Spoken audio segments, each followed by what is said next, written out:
अस्सलाम वालेकुम रहमतुल्लाहि वबरकातुहू। एक भाई मुझसे कहने लगे कि कारी साहब पीएसएल शुरू है, पीएसएल के मैच देखे जा रहे हैं। मैंने कहा बिल्कुल नहीं। पूछने लगे वजह।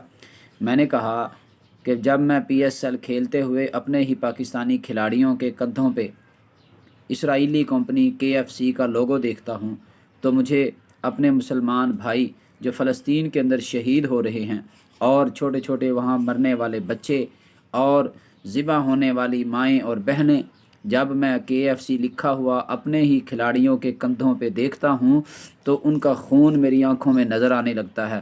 वो खून मुझे बेचैन और बेकरार करता है कि जिन बदबख्तों ने हमारी माँ और बहनों और बच्चों बूढ़ों पे जुल्म तशद्दुद किया, आज उसी कंपनी के तावन से हम अपने मुल्क में खेल खेल रहे हैं और इससे हासिल होने वाली उस कमाई से वो फिर से हमारे बच्चों को शहीद करेंगे। तो मेरा ईमान ये गवारा नहीं।